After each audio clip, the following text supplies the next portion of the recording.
This is Andrew Klavan on the culture. German Chancellor Angela Merkel, British Prime Minister David Cameron, and French President Nicolas Sarkozy have all declared that multiculturalism is a failure. What could these strange little Europeans possibly mean? And why do they all talk so funny? Let's explore. Multiculturalism is the philosophy that every culture is morally valid, and no one culture has the right to impose its values on another.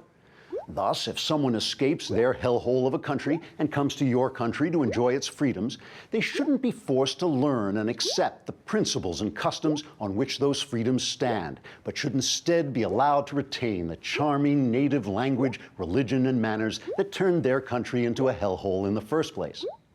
This system helps to avoid the cultural chauvinism implied by assimilation, and instead gives you a warm sense of your own open-minded tolerance right up until the moment your immigrants strap on the delightful explosives of their beloved homeland and in their quaint little way blow you to pieces.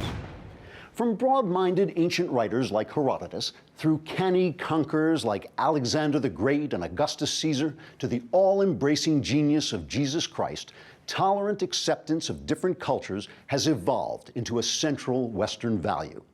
Other cultures don't have that value of tolerance, so we have to tolerate their intolerance and let them kill us. This applies abroad as well as at home. For instance, let's say a person is homosexual and lives in a Western nation where, by and large, straight people tolerate gay people, or in England, where it's the other way around. If he visits, say, Iran, where they hang homosexuals, then that would be right for their culture, and courtesy demands he participate in the local scene by being executed. Of course, if he merely flies over Iran in international airspace, Iranian culture wouldn't apply. Unless their culture doesn't recognize international airspace, in which case he probably should have gone around.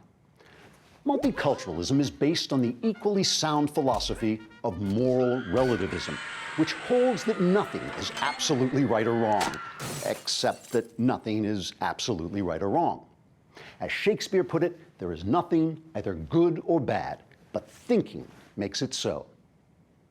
Actually, Shakespeare gave those words to Hamlet, who was pretending to be insane when he said them, which is to imply that moral relativism isn't just crazy, it's fake crazy, because no one's really crazy enough to believe it.